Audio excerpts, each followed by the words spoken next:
In this tutorial, what we're going to do is we're going to explore how you might adapt an urban legend into a short story.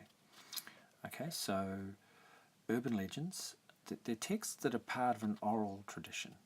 They're meant to be told. They're not necessarily meant to be written down, although many are. The act of telling these kinds of myths or tales obviously has its origin in cautionary tales like fairy tales. The obvious example is Little Red Riding Hood. Back when Little Red Riding Hood was being told to little children, obviously not many people could read or write, and this was the best way of warning children about the dangers of literally and as well as symbolically leaving the path. Okay, so while urban legends are part of an oral tradition,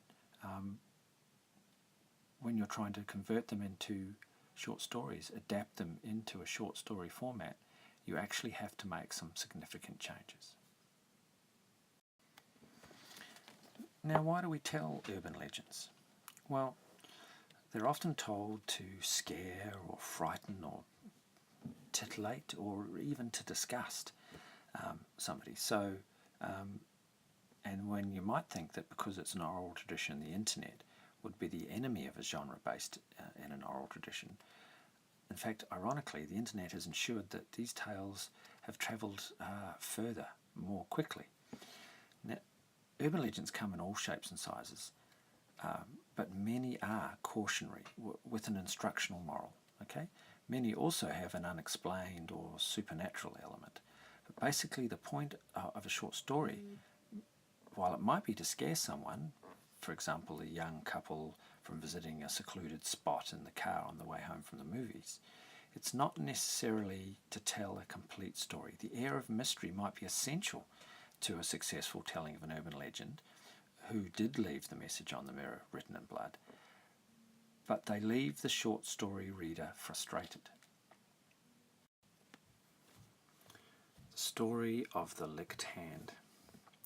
A young girl, let's say she's around 12 years old, is being left alone at home for the first time by her parents. She's a little bit nervous about this, and so are the parents, but the babysitter hasn't turned up, and it's all a bit hard to organise somebody else, and they're going to a party.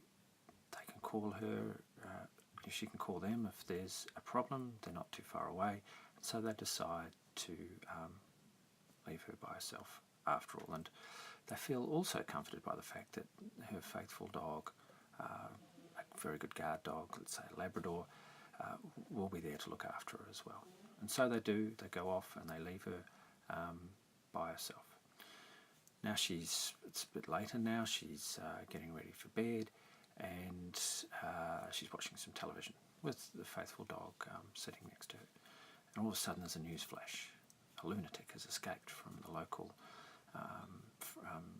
forensic unit, the psychiatric unit that's nearby, and the warning is do not approach, do not go anywhere near this person, and this freaks her out. She goes around, she locks all the windows and the doors and checks everything and makes sure she's safe, and she takes the dog with her up to bed. The dog disappears at one point, and she gets up looking for it, and she can hear something under her bed, and she assumes that that's the dog under her bed, and she gets into her bed and pulls the sheets up and tries to get to sleep. But there's this really annoying dripping noise coming from the bathroom, and she wants to get up and check what's going on, but she's quite freaked out now, and she sort of thinks maybe she might ring her parents up and get them to come home, but she's trying to be brave, trying to be strong. So what she decides to do is put her hand down underneath the bed, and because the dog, would quite often, that's where it likes to sleep, it would quite often lick her hand, and she would be comforted by that. So she puts her hand down, and the dog licks her hand, and she feels better about that, and then she's able to drift off to sleep. She wakes up sometime later, and the dripping noise is still there, and it seems to be louder, and her parents still aren't home, and she decides she has to investigate. So she gets up out of bed, goes into the bathroom, and there is confronted with a horrific sight. The dog is strung up on the shower head, and it's got a gashed throat, and blood is dripping from the dog into the bath. And then she sees the message on the mirror in the bathroom, and the message says, "Humans can lick too."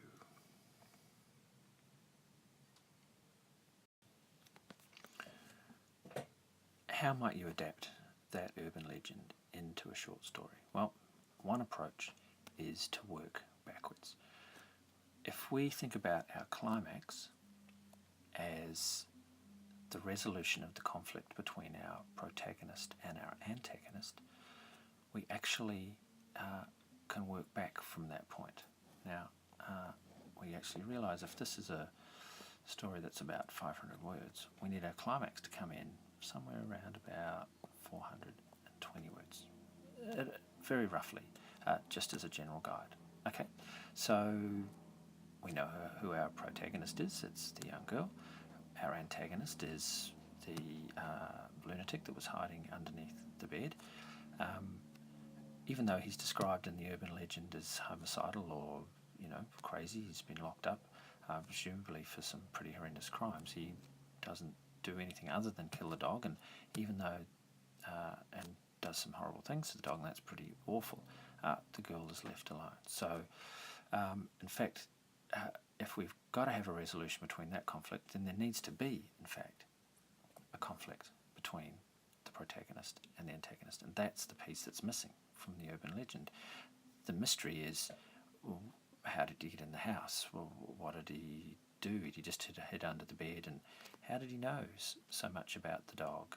It doesn't obviously bear much scrutiny, much investigation. How real it might be, a lot of urban legends don't. But if we're thinking about telling a story, then we want to make sure that our reader feels like we're in charge of the tale and we actually know what's going on in a realistic sense. Okay, so there needs to be a conflict between our protagonist and our antagonist.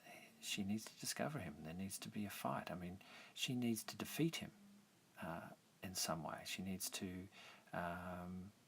make sure that he doesn't harm her. I mean, I guess you could have the ending that the antagonist wins, but that's a very downbeat ending, and I wouldn't quite see the point of that story because there's no escape. There's no...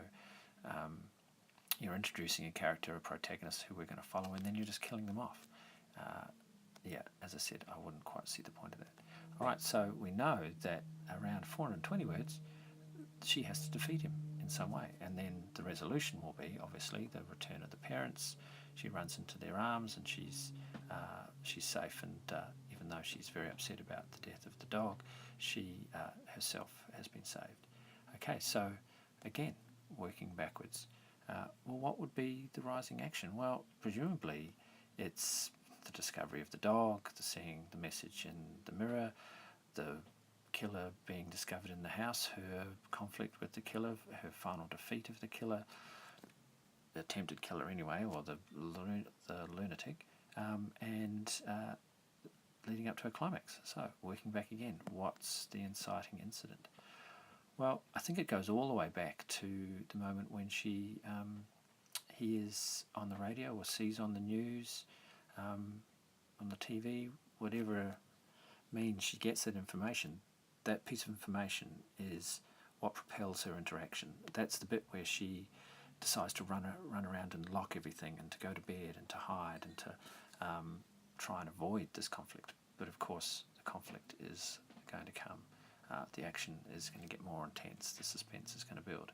So that moment of finding the information is the inciting incident, and therefore our orientation is just before that.